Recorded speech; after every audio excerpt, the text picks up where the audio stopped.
Dr. Helena Duarte had never liked night shifts, but she never declined them either. There was something about the hospital after midnight. Quieter, yes, but heavier too, as if the walls remembered every loss more vividly once the sun dipped below the horizon. It was Thursday.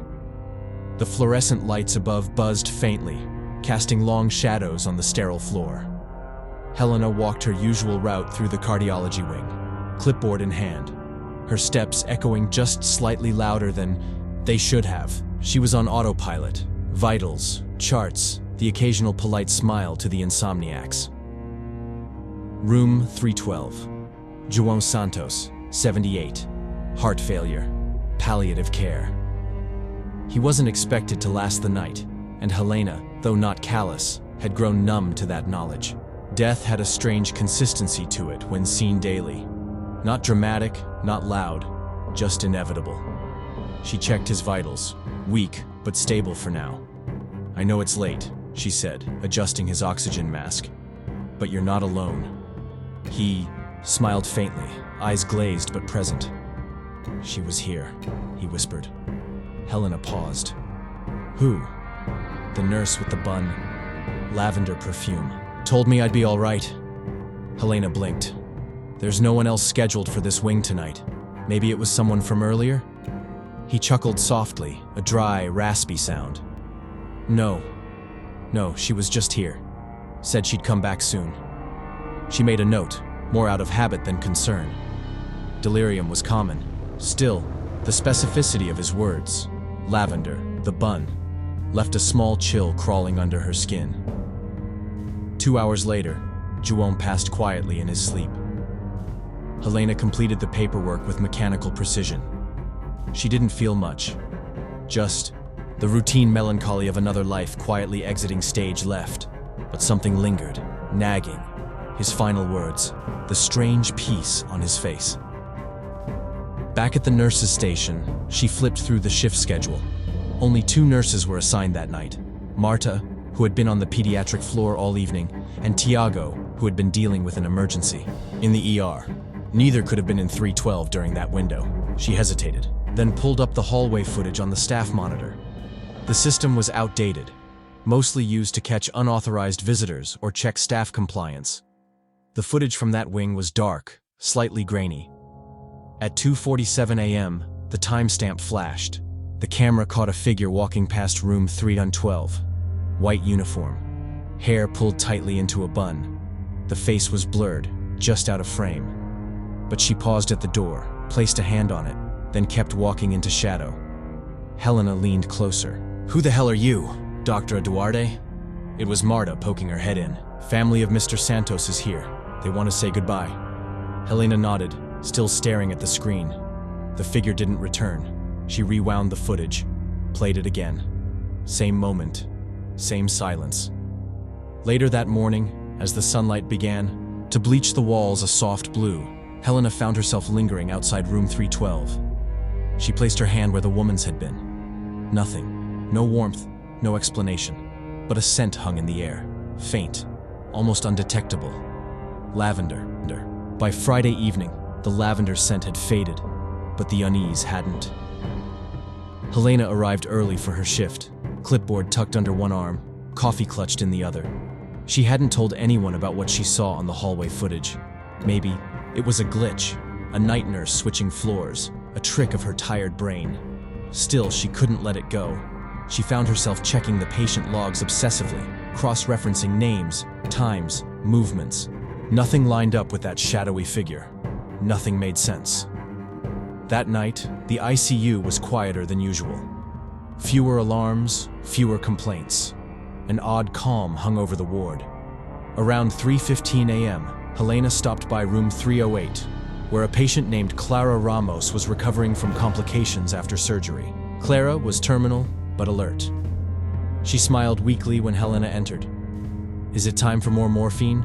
Clara asked. Helena shook her head. "Not yet, just doing rounds." "I thought the other nurse just left," Clara said. Helena froze mid-step. "Which nurse?" "The one with the old-fashioned uniform. White, clean, hair pulled back." She came in and sat with me, told me I reminded her of someone. Helena felt her breath catch. How long ago? Minutes, I think. Maybe 5. She rushed out into the hallway, eyes scanning the corridor. Nothing. No sound but the quiet beep of machines and distant footsteps. Marta was at the far end, adjusting IV bags. No one else in sight. Helena walked briskly back to the station. Did anyone just come out of 308? Marta looked confused. No, just you. She said someone was in there. A nurse, vintage-looking uniform, hair in a bun. Marta raised an eyebrow.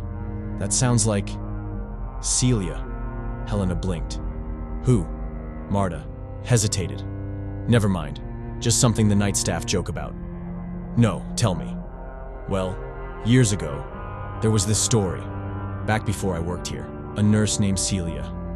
She was dedicated, I guess. Never missed a shift. Legend says she still checks on patients who are close to the end.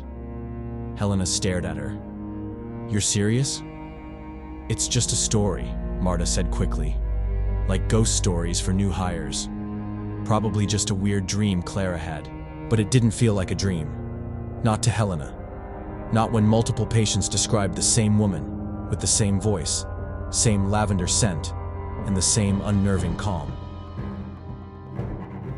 The next night, it happened again. In room 314, an elderly man named Fernando, who hadn't spoken coherently in days, suddenly whispered, "She's back." When asked who, he simply murmured, "The one who doesn't blink."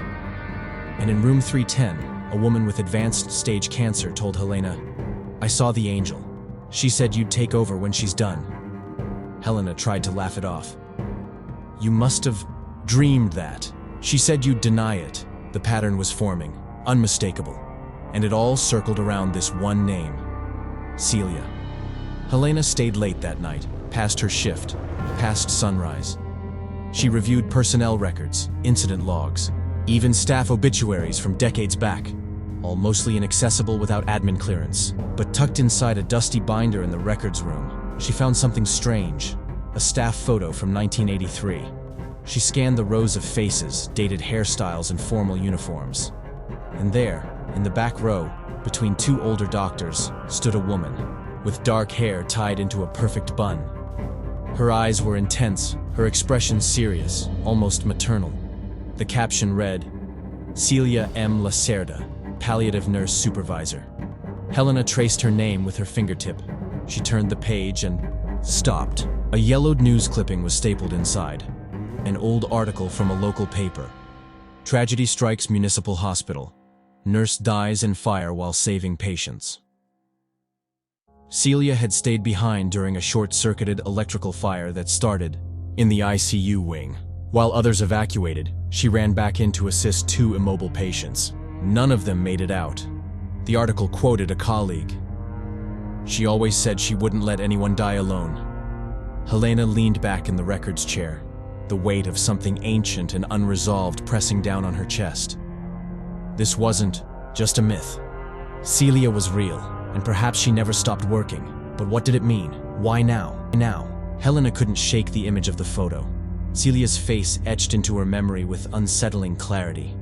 It wasn't just the eyes or the bun or even the eerie resemblance to what her patients described.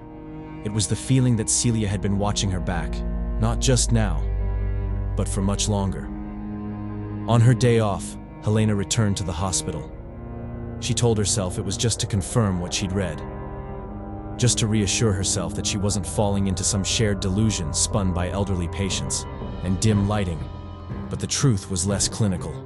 She needed to understand.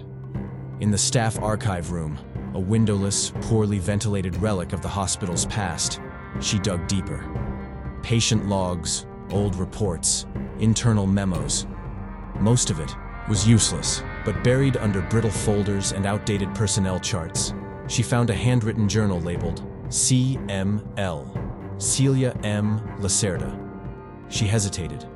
This wasn't hers to read, but curiosity, sharpened by unease, won. The entries were concise, almost sterile at first.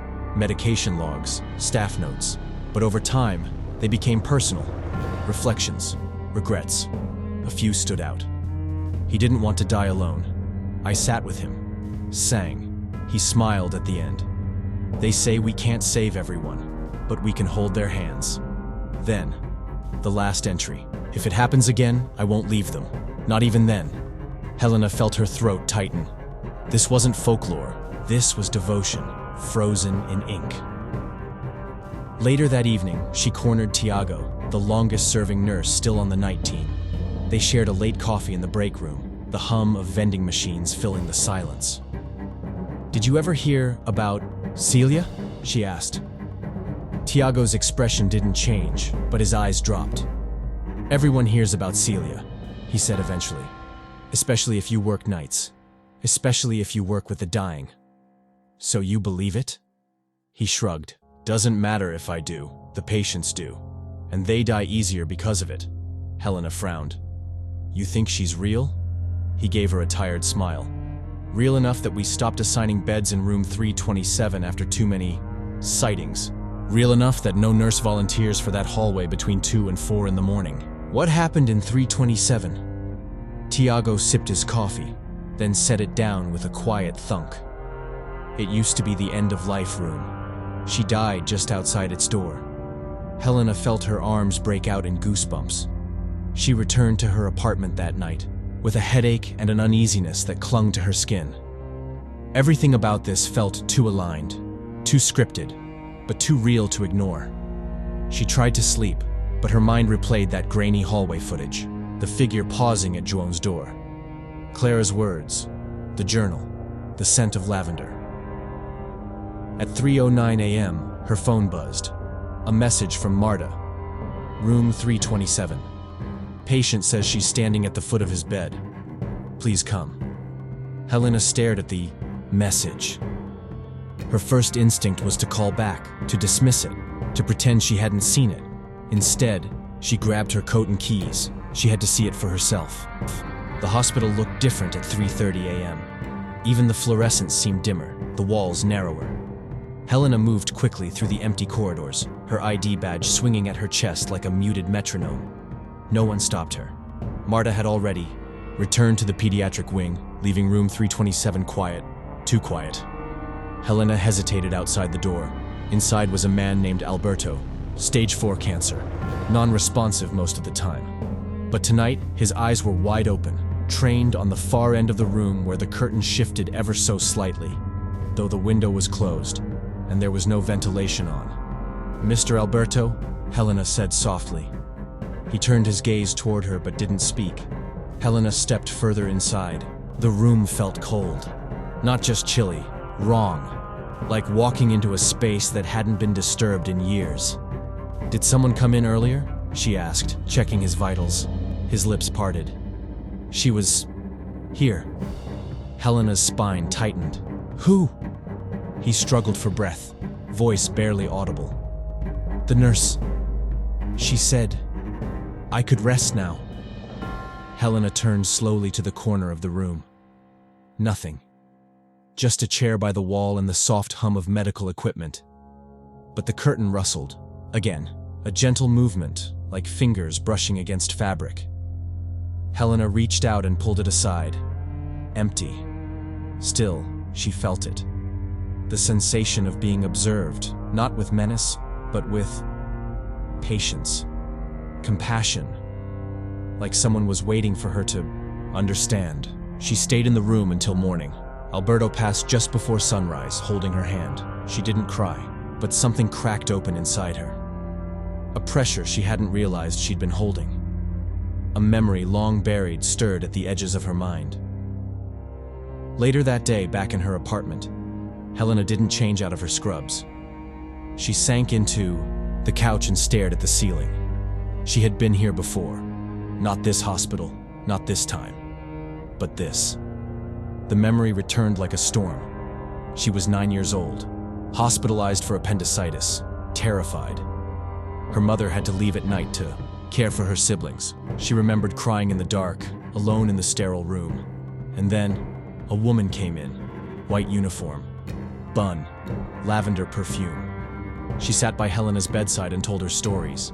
about constellations, about the moon always watching over her. She stroked Helena's hair until she fell asleep.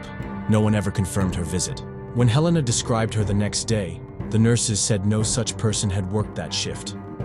Helena had eventually convinced herself it was a dream, until now. The realization came slowly, like warm light spilling through a narrow crack. It had been Celia, all those years ago. She hadn't just been watching her patients. She had been watching Helena, not haunting, guiding. The thought was too large to hold at once, so Helena did what she always did. She returned to work. Night after night, she stayed close to the terminal patients. She stopped rushing through her rounds. She sat. She listened. She held hands, and little by little something shifted. The staff noticed it first. Helena looked less tired, more grounded. The patients responded to her differently. They opened up more easily, smiled more readily. One evening, a woman named Irene, in her final hours, whispered to Helena, "She said you were ready." Who? But Helena already knew the answer. The hallway near the old ICU wing had been sealed off for years, repurposed as storage, and barely lit after dark. Most staff avoided it altogether, especially after what they quietly called Celia sightings became folklore among night crews. But Helena couldn't stop walking it. It had become a ritual now. Her rounds always ended here. The night was humid, pressing against the glass windows with a faint fog. Helena's shoes clicked softly as she moved through the quiet corridor, past faded door numbers and dust-coated gurneys leaning against the walls. She stopped near room 321, across from the fire exit where Celia had reportedly died. She waited, and then she saw her. No longer just a blur in footage or a whisper from dying lips. Celia stood under the flickering ceiling light at the end of the corridor. White uniform pristine, hair pinned back tightly, posture composed, maternal. She looked exactly as she had in the old staff photo. Her eyes met Helena's. For a long second, neither moved. Then, slowly, Helena took a step forward. "Celia?" she asked, the word barely above a whisper. The nurse didn't respond, but her head tilted slightly, and she turned, walking with calm purpose down the corridor. Helena followed. There was no fear, just a surreal sense of gravity, like the air had thickened around her. The sound of her own breathing was suddenly sharp in her ears. Celia stopped in front of a closed door, room 327, the room where she had died. Helena stepped up beside her. "I need to understand," she said. Celia looked at her, her eyes soft, with something like sorrow or love. She raised her hand and placed it gently on Helena's shoulder. The contact was impossibly warm, a radiant pulse that spread through Helena's body like memory. And then it came rushing back, all of it. Not just the night with Celia by her childhood bedside, but every moment since. Every instant she had, brushed up against death, every time she turned away, distant, clinical. Every loss she had accepted too easily. Every patient she'd let go without sitting, without being there. The moment broke her. She staggered slightly, pressing her back to the wall. "I was so afraid," Helena murmured, voice cracking, "that if I felt it all, I'd fall apart." Celia didn't speak. She never did. But her expression said everything. Understanding. Forgiveness. A silent nudge toward what had always been waiting. "I get it now," Helena whispered. "You stayed, because no one else would." And then, slowly, as if a candle had been blown out, Celia faded, not abruptly, like mist receding from a window as dawn arrives. Helena remained there for minutes, maybe more, until the first light of morning began to slip in through the high windows. She walked back toward the station without looking over her shoulder. From that night forward, Helena's work changed. She no longer saw palliative care as a stage of retreat. She saw it as an act of presence, of standing by. She listened more, offered words less. She learned to be still, to carry grief without needing to fix it. The whispers about Celia never stopped, but slowly they shifted. Patients spoke less, of a ghostly nurse and more of the doctor with the quiet eyes. The one who never left their side. The one who stayed past shift changes. The one who smelled faintly of lavender. Months passed. The hospital, in its way, stayed the same. Patients came and went, some recovering, others not. Machines beeped, nurses buzzed between rooms, fluorescent lights flickered above unchanged linoleum tiles. But Helena had changed. She stopped wearing her watch during night shifts. Time no longer moved in regular patterns around the dying. Sometimes hours passed without a word. Sometimes a minute stretched endlessly when someone needed her hand in theirs. It wasn't dramatic. There were no declarations, no rituals. But her presence became constant, a soft grounding force amid the chaos. Nurses noticed she'd begun requesting the terminal cases, not with morbid interest, but with quiet reverence. She'd sit by bedsides with a stillness most doctors found difficult to muster. One night she sat with a middle-aged man named Tomas, whose cancer had spread too fast, too far. His family lived overseas and wouldn't make it in time. He was lucid, frightened, and alone. Helena stayed. They didn't talk much. He asked about the stars. She told him about constellations, the ones she could remember. Then, just before dawn, he whispered, "It doesn't hurt anymore. Tell her thank you." Her who? Helena asked, though she knew. The nurse, the one who stood in the corner. She said, "You'd take it from here." That night, after signing the death certificate, Helena walked the hallway again. Past room 327, past the closed storage rooms, into the heart of the quiet hospital. She didn't expect to see Celia again, and she didn't. But sometimes, when she passed a mirror or caught her reflection in a window at night, Helena thought she saw someone standing beside her for just a moment. White uniform, bun neat and high, watching. Not in judgment, not in sorrow, just watching. One early morning, while reviewing a chart, a young nurse named Paula approached her hesitantly. "Dr. Duarte? Yes? Sorry, this might sound weird, but some patients say they see someone with you. A woman. She never talks, but they describe her exactly the same." Helena smiled. "They've been saying that for a long time." Paula nodded awkwardly, then added, "They say she seems proud of you." Helena paused. "I hope she is," she said, more to herself than to Paula. That evening, she opened a drawer in the records room and placed something inside. The old journal of Celia M. Lacerda. It rested beside the yellowing photo and the newspaper clipping, undisturbed for decades. She closed the drawer gently, sealing it not with finality, but with care. She didn't need to carry it anymore. She had lived it. The hospital had grown quieter over the years. Or maybe Helena had simply learned to hear the silence better. Some nights, she walked the halls not because she needed to, but because it felt right. A kind of silent roll call. Most rooms were dark. Some whispered with the rustle of blankets or soft breathing. Others simply waited. It was during one of these walks, not long before sunrise, that a new voice called out from the nurse's station. "Excuse me, Dr. Duarte?" Helena turned. A young woman in fresh scrubs, her ID badge still gleaming. New, nervous, probably just out of residency. "I'm Dr. Beatriz Freitas.